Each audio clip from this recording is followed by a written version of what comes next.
I want to talk a little bit about a concept that I've been building upon for the past 2.5 years, and it's called the apparatus. It came to me. I woke up one day and I popped out of bed and I was just saying the apparatus, the apparatus. And it's not a word that I use in my day-to-day speech. Not at all, actually. But I woke up thinking about it. I woke up just thinking the apparatus, so much so that I wrote it down. And then I wrote it at the top of my chalk wall. And I was just like, what is the apparatus? I'm in search of the apparatus. And it was just so random. But basically, an apparatus is something like an instrument, a mechanism or a tool that allows you to do something else or carry out a function. It's a mechanism. So there's so many words you can use interchangeably with it. I'm looking for an apparatus to get through this. I'm looking for a mechanism to get through this, a tool, an instrument to get through this. Think about like a simple machine, a lever or something. It just clicked into place to me that all we're ever doing and all we're really tasked with while on this planet during this human experience is to find the apparatuses that allow you to move through space, that allow you to move through your experience. And the goal of this concept is to help people come home and reevaluate the plot of life or the plot of existence. If you really look at it, people like to say things like it's a test, like life is a test. And I don't like that terminology because that phrasing has a very strong connotation.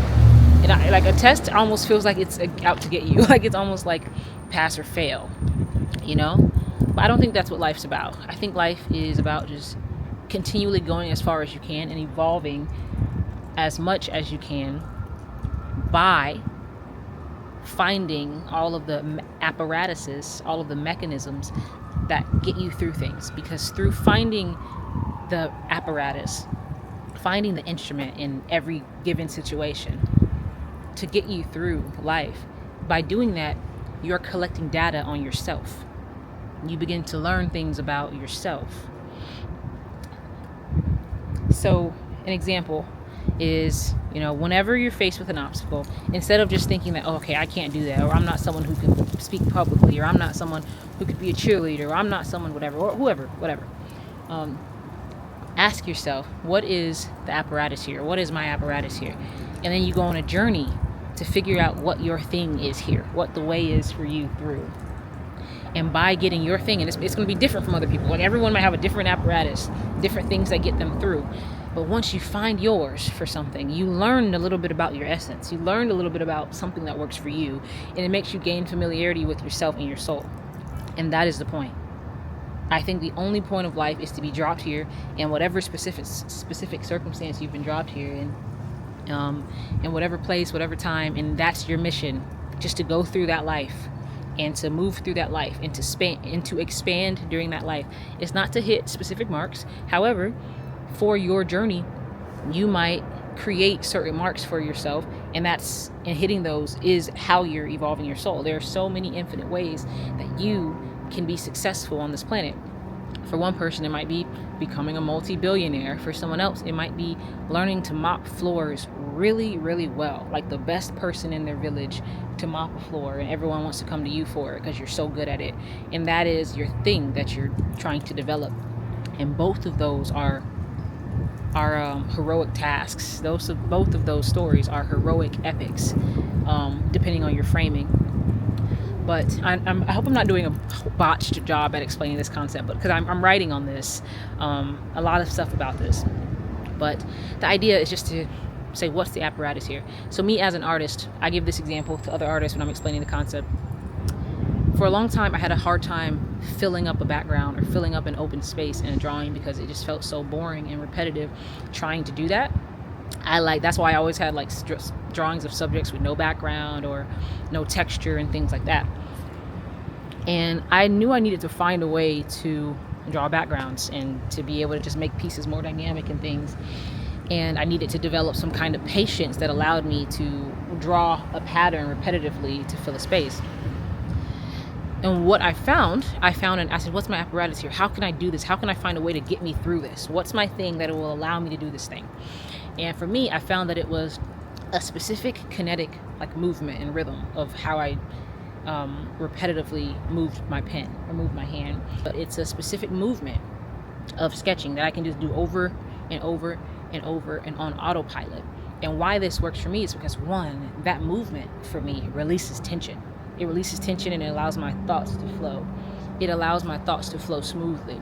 And I can do it on autopilot. It basically created a flywheel effect for me where it actually feels good to fill these backgrounds. I don't get tired to fill these backgrounds. I fill one, I'm like, I want to fill another one because it's therapeutic for me. So my apparatus was finding this specific pattern of movement, this specific rhythm. Look at this pile of bricks right here. Interesting. Anyway, but I found an apparatus. I found a mechanism that allowed me to flow.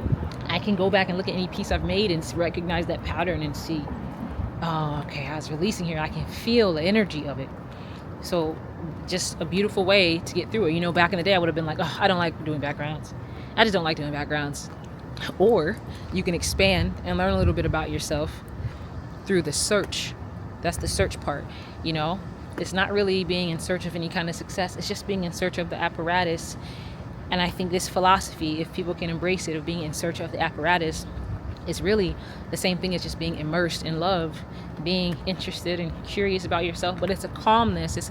It's not to make you frantic. Oh, I need to find this. I need to search for this. I need to figure out how to get.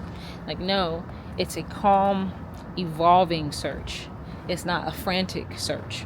It's it's curious. You know, sometimes you might be searching with urgency, but it's not about being stressed. And yeah, that is in a nutshell kind of the concept of the apparatus, and just reevaluate the plot of life. It's all about learning lessons. It's all about learning the self. Everyone has a unique soul, but we're all part of one big body ecosystem. So that's why me sharing this with you is important, because me talking to you and you hearing me, I'm connecting to another part of the body. And once all of our frequencies kind of align and attune, the body will heal from some of the sicknesses and cancers that we've seen over the years, you know. But we are a body, and just like all bodies, they can heal. Hello, good morning. But yeah, we're a body. And just like when you cut your elbow, it heals, we can heal too. Just like when you break your ankle, or your leg and you have to get a cast put on it, ultimately over time it heals, because we've created the conditions for healing. We're the same way. So don't lose hope in the human race and be in search of the apparatus. So yeah. Okay, bye.